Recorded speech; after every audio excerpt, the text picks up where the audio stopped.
শোনো বলি মাইলস্টোনের ঘটনা। সময় তখন বাজে দুপুর একটা, একটু পরে বাজবে ছুটির ঘন্টা।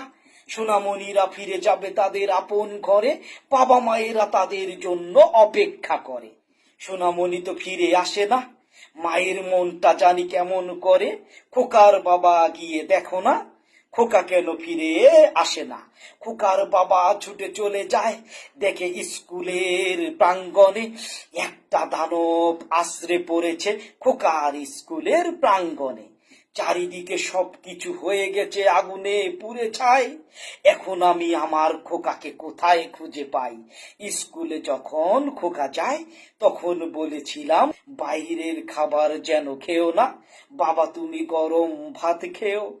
আর তো খাওয়া হলো না। ও বাবা,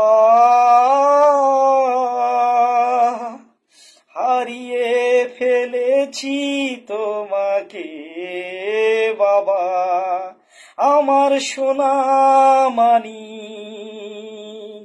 তুমি কি কখনো আর আমার বুকে আসবে না? তোমার কপালে আমি কেন চুমু দিতে পারলাম না? ও বাবা, তুমি তো আর ফিরবে না। আমাকে তুমি ক্ষমা করে দিও, তোমার জন্য আমি কিছু করতে পারিনি।